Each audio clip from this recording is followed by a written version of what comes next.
Hey, Print Fam. What's up, Print Fam? What's up, Print Fam? Welcome back to the Print Shop. It's me, Darren, and you'll never guess what day today is. What day is it? I don't know. My name's Spencer. I come in apart. It's New Machine Day. See that DTF machine that's been up there for, hey, how long has it been up there? How long has it been up there, or how long have I? How long has it been in the shop? Like 3 months. All right, 3 months. In so much anticipation. It's happening. That's my expensive table. So he is getting it down, and he is going to take you along the journey. Well, you're in charge of the video today. Were you flipping me off? No, I was pointing to you. He's having a grumpy day, which is okay. But that's why I'm here, and we're getting the DTF machine down. I'm making him move stuff even though he doesn't want to. What else are we doing? We're also making some secret magic coins. And by coins, I mean tickets. See that? That's the other thing I make him do is random test stuff. And he loves it. Anyways, DTF machine, here we go. It's still going.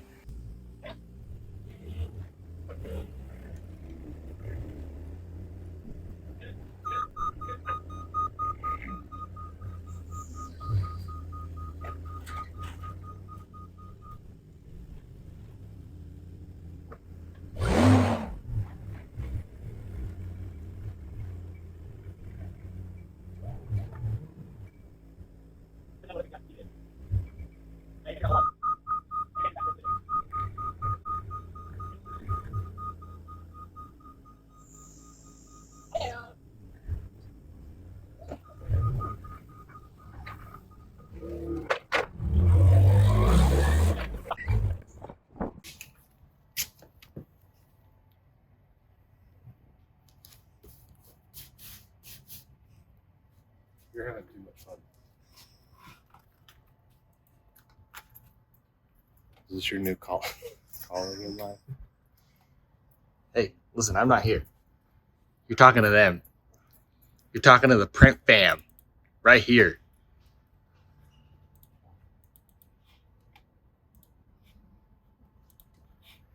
Can't cut it. I need to switch. What's up, Print Fam? Switch the Still got attacked by your machine. What's going on? I'm taking the EOT, or electronic oscillating tool, out and putting in the double edge knife. We got the EOT in because it is for cutting foam, which Is that the vibrating one? is electronic oscillating. Fancy way of saying vibrating.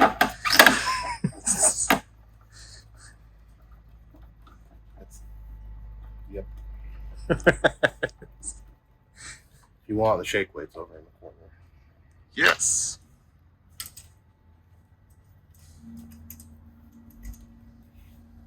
Did you make those yourself?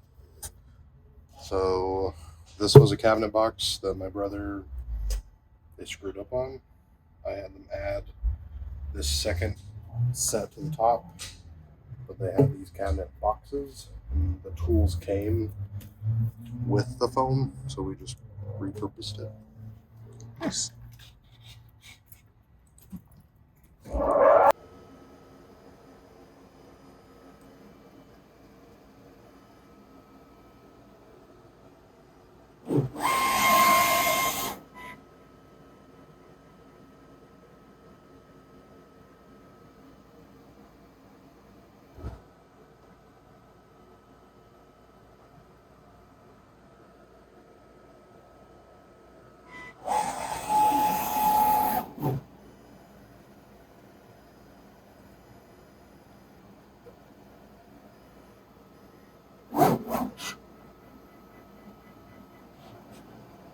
That thing's gonna cut it. That's this one. It's just a second.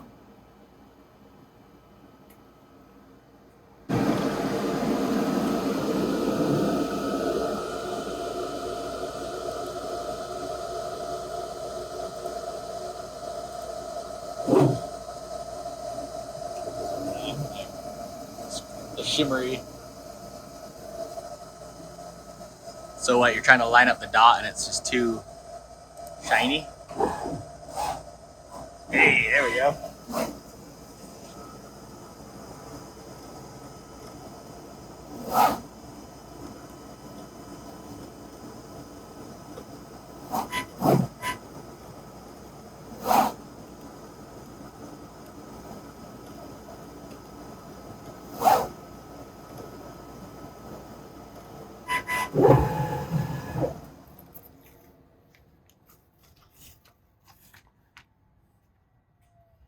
Wow. But the question is, how did we do?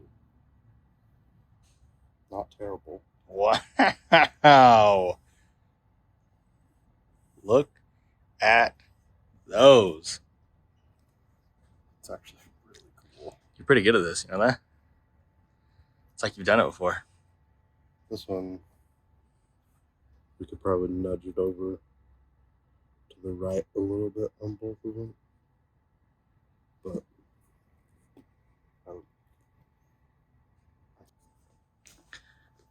All right. Oh, man. This is groundbreaking.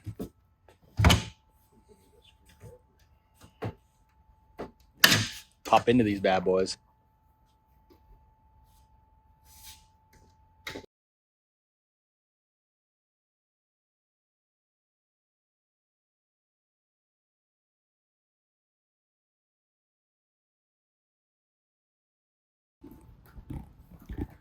All right, first impressions. it is bigger than I remember. Is that good or bad? It makes me worried for where I planned.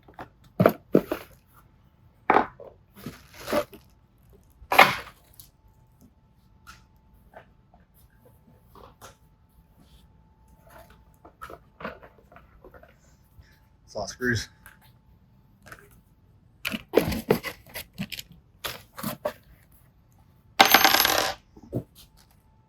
And this one has the refillable ink reservoirs,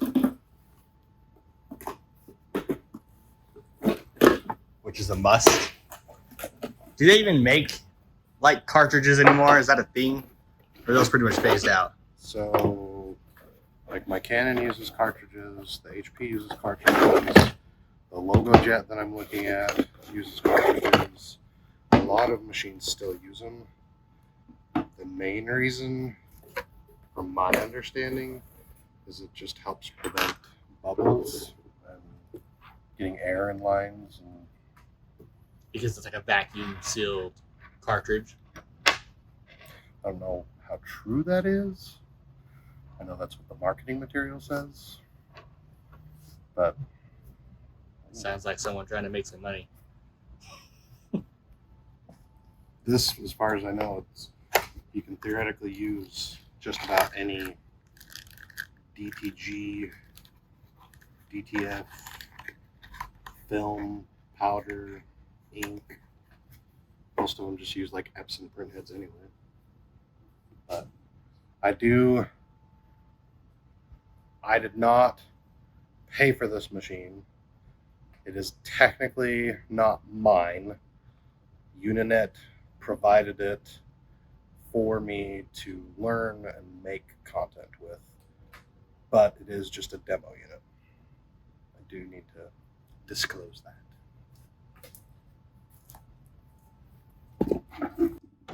Film it. Are you gonna tell them? Me? Yes, you. It's your video today. This isn't my video. I'm just a cameraman. You're the host today. You're Tim. He's trying to say that I'm the host, and we all just know that's not true. So turns out it is screwed in. Wish you could turn it around. Screwed into the bottom. So, which is good, but it also doesn't have any instructions to take.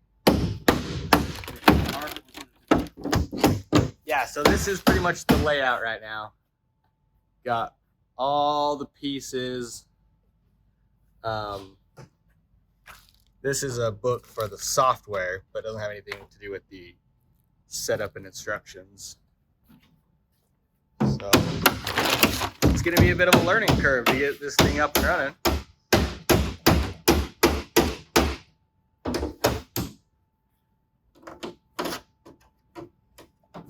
Yeah, you get that. Yeah, you open that box.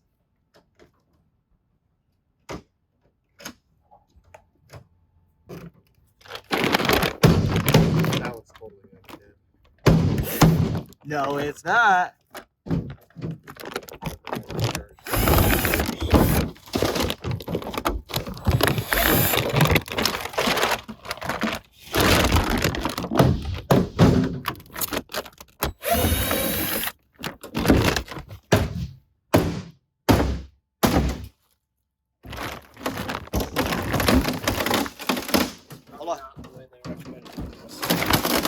Hold on, Turbo.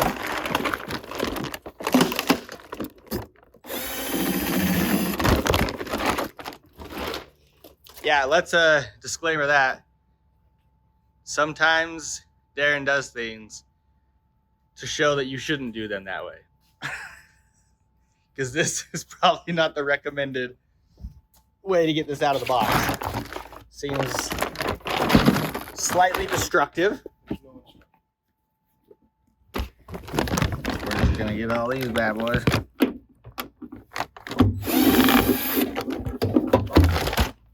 Are we free?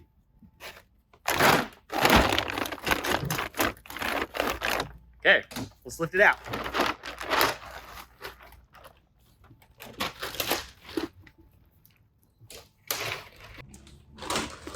Set this right here.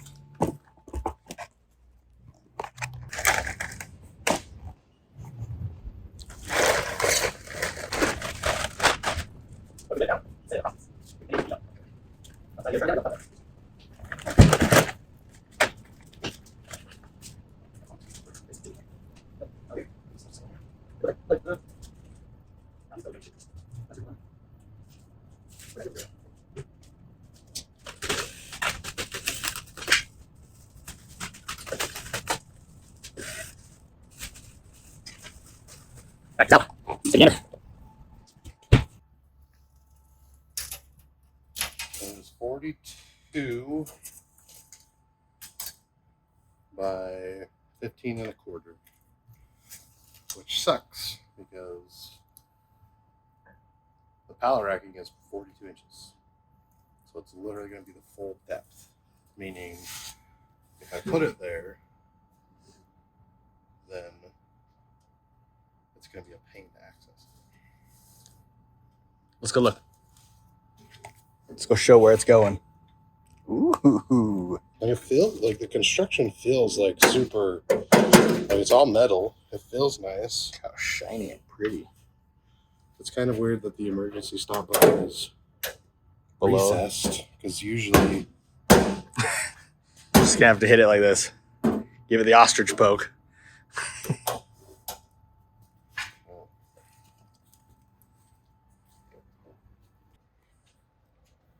So the plan's to put it here, which can still technically work out. I just won't be able to use behind the stairs for my random boxes. But I could put the printer here, and it could feed this way to the powder unit. It just makes it so we have to use it for the side to access, I'm sure, to the printhead maintenance and all of that. Which actually works out good because typically you wouldn't be able to get to that side. Right. But this one worked out to where you have access to both sides. So I think it'll still be fine.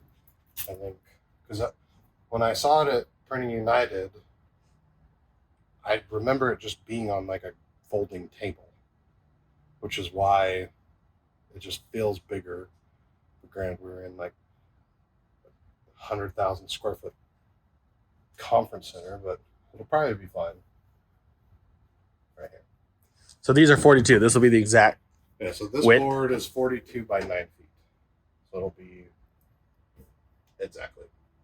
So hopefully the feet are recessed a little. That's great. We're probably going to end the video here. I'm sorry that I'm grumpy. Thank you, Spencer, for forcing me to do this. Uninet provides a course. So when you buy this machine, you get a course. It is surprising to me that there's no instructions. I would think that there would at least be like how to put the leg on. So like you can tell that this matches this. So that goes there. There's holes underneath for the wheel. So like if you put anything together, there are certain things that just make sense. But I'm surprised that there's no instructions in the box as far as like taking it out of the box, what part is what, and like what screw goes where, because there's different sizes and different lengths. And I would think that there'd be something. I'm sure the videos cover it, but for me, I would like at least a physical representation of putting all the pieces where they go, rather than having to watch a video or do that. I don't mind the videos for the education, for learning to understand it, but to just like, as an example, this leg is offset. So, and I understand that the leg goes here, but does the front of the machine go here? Does the back of the machine go here? And there's no, like, what is this cover for? This makes sense that it holds the ink bottles probably this way, but like, where does it go? It'd be nice to have something, but we'll get it figured out. We'll record a video of assembling the whole thing. I do appreciate Uninet sending this, but I am going to be honest with my feedback. So far, the machine, like, it's a solid build. It's heavy. It's made out of metal. I'm happy with it. It is a little weird. There's a network cable. The network cable is hardwired in. I don't know if that can be unplugged, but that is a little weird. But overall, like, I think it's going to be really good, and it's going to be really fun to use, and I'm glad to have it in the shop. My current feedback before we put it together is it'd be nice to have an instruction manual for set putting together. But I'll get the course under my belt. We'll get it figured out, and we'll also be selling the transfers so that you guys can use them and try them and see what you think. Again, from what I understand, it is just Epson heads, so it's just like almost every other DTG printer on the market. Uninet did purchase DTG Pro, DTF Pro, which is why they have now come out with this machine. So it's not something new for them. They bought a company that specializes in it to make this happen. So I'm excited, looking forward. We'll see you in the next one.